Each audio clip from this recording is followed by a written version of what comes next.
Hey guys, I'm Rebecca Shores, and today I'm bringing you my part of a video of a collaboration with a couple other amazing artists. So this is going to be my look, and I will be showing you how I created it and giving you kind of a rundown of what inspired it. This collaboration is called Makeup is Art. Here are the other artists that are part of this collaboration.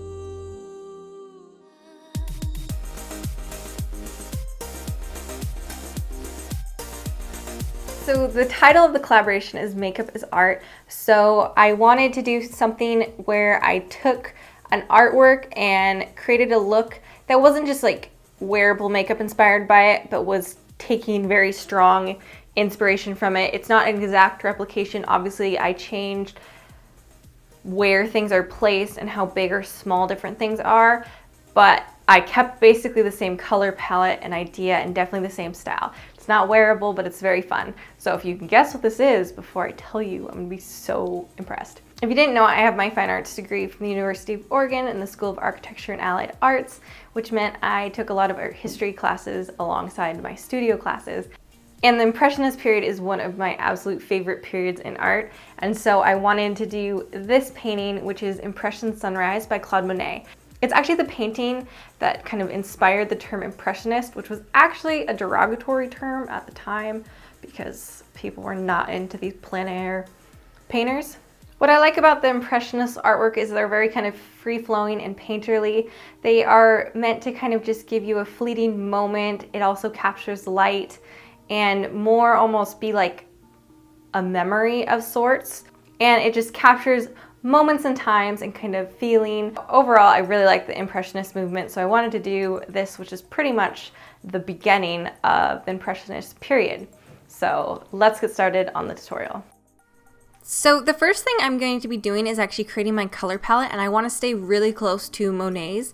So as you can see, we've got blues and oranges, but watch when I change it to black and white. The oranges are just as luminous as the gray blues. So I want to stay true to that. The darkest thing in the painting when you change it to black and white are actually those rowboats. So you can see I'm mixing all my colors. I'm using the peaches, the blues, a little bit of the pink and the yellow, and then obviously the black and the white to mix all my colors. I like to have my color palette pre-done just because it's a lot easier for me to work, and when I'm actually painting with oil paints or watercolors, I do this as well. I'm now going in with some water-based paints. I'm using the Mehron basic palettes, and I'm mixing all of these, and right now we're basically doing an underpainting. I'm treating this painting tutorial much like I would if I was painting with oils or acrylics. So I'm working on my underpainting right now, and I'm just going to start mapping out the shapes in very wide expanses of color. So this is where I'm going to be placing the sun. It's not going to be to scale, but I want to take a lot of the aspects of the painting and also stay true to that very Impressionist style. So I'm getting my sun around my eyes with the rays reflected in the water, and then I also have to get these gray blues everywhere. And then I've got the darker blue on my lips just so I know where my darkest color is going to be, because that's going to be much like the rowboat. I'm also going to be painting my chest, and again, this is going to be a little more like the painting, but not quite right, obviously. So I'm going to be doing large expanses of color. Look at the painting, look at the widest areas, and kind of look past those top little details and work on kind of just creating those shapes. And you also want to decide on where you're actually going to be placing the features. Again, this is inspired by, it's not a replication. So I need to get my blues down, and then I need to figure out where I'm putting my rowboat and where my sunshine is going to be. So I'm also switching my colors. You can see here I have a lighter, very warm blue, and then I've switched to ones that are more green, and then everything's this kind of gray blue look. And you can see here I'm now mapping out where my sun rays will be later on. I've got more of those kind of like green little speckly things, and then I'm going in with more blue. You can also see I'm starting to go more opaque as I work. Another thing I'm being mindful of is the shape of each of my strokes. I want to keep it that very painterly Impressionist like style, and there's a lot of movement that's very horizontal in this painting, and then in the sky it actually goes on a slight diagonal, almost backwards. So I'm being mindful of the way my strokes are directioned as well. So you can see I'm now building the sky around where my sun is, being mindful to, again, keep these all in much the same luminous.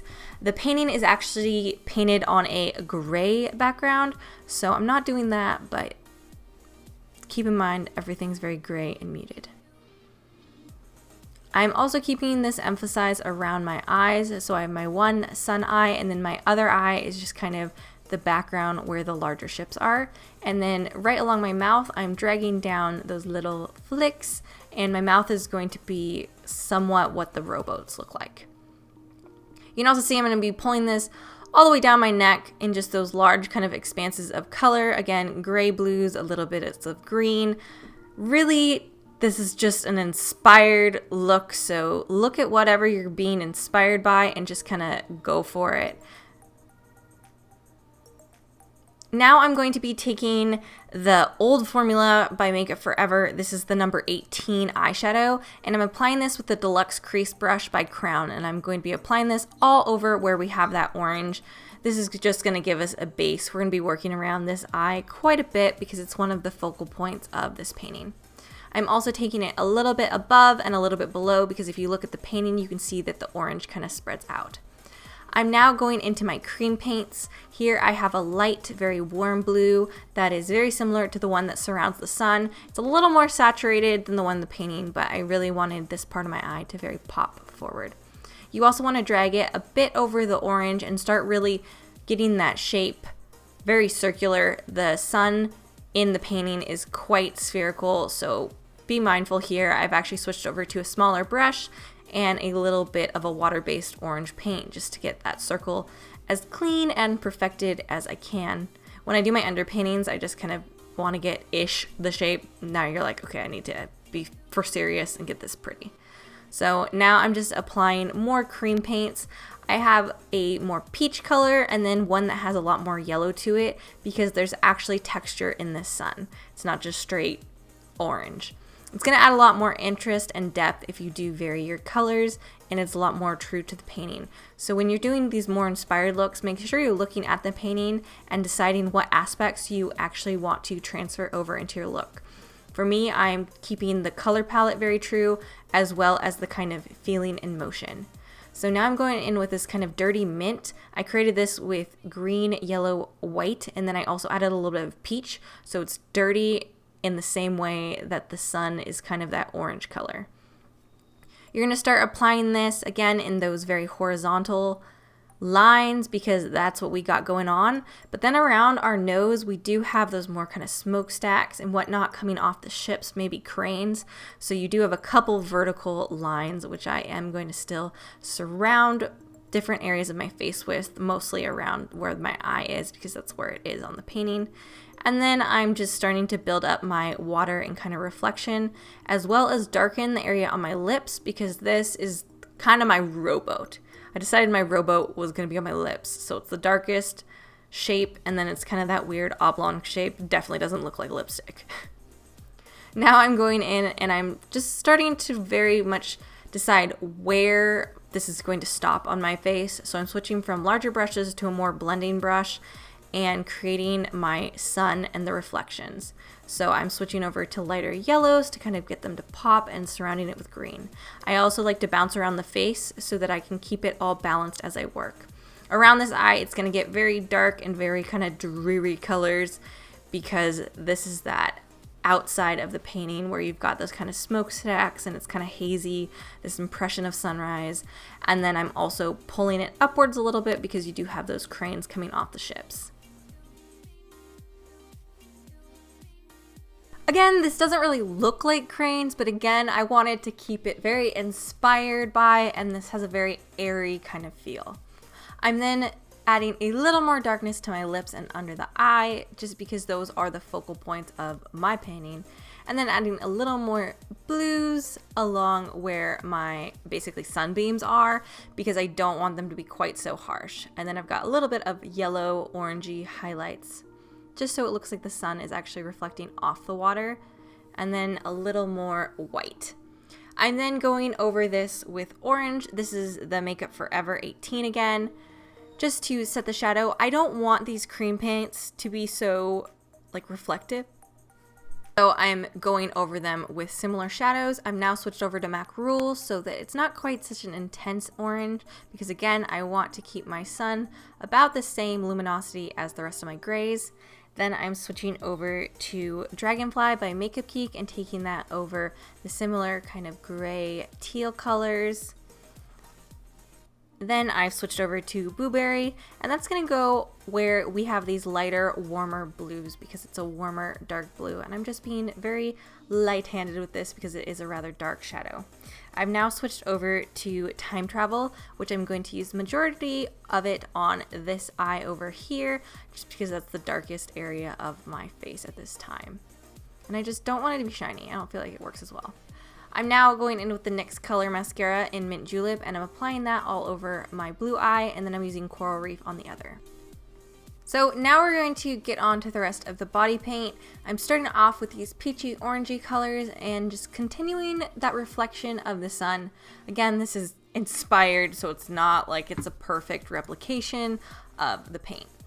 So I'm going to be continuing that where it's almost a second version of it on my body that echoes my face, I guess would be a good way to put it. So I want to keep those same kind of sea greens with then into the warm blues that I have surrounding the orange on my face, so it looks like a cohesive piece. And now this is taken me forever. It's sped up and a lot is cut out. So you can see I just went ham with my fingers because I had a large area of paint that I needed to get down. So these are all cream paints. You can see they are really easy to just blend with your fingers. You definitely don't even need brushes for these more impressionist looks. So again, mapping out the areas of large expanses of color, basically. I've then switched back over to my brush, and I'm using larger brushes majority of the time compared to my face, just because we have a larger area, so my actual brush strokes will be larger. This darker area over here is where you have that larger ship that doesn't have the kind of drippy, so it's basically the right side of the painting is what I'm doing here. So we've got that kind of shadowy, ship-ish shape over there, which is the opposite of where the sun is, but again, this is inspired, so I'm just letting you know kind of what I'm thinking. I've then adding the darker areas where my ships, well not ships, I guess rowboats will sit, and then I'm also expanding this more kind of gray-green, which is in the foreground of the painting. I also have a little bit of peach in here because I do want these greens to kind of go gray with the actual peachy color that our sun is. I think that makes my whole painting a little more cohesive. You can also see when I'm adding these colors, I tend to do a large area one place and then I kind of add a little bit somewhere else, and that's just to make the whole painting look balanced. I'm then adding my little ships. You can see they're actually pretty close to the shape that they are in the painting. The ships, rowboats, are very painterly, so you definitely don't have to be able to be like, I can paint a rowboat.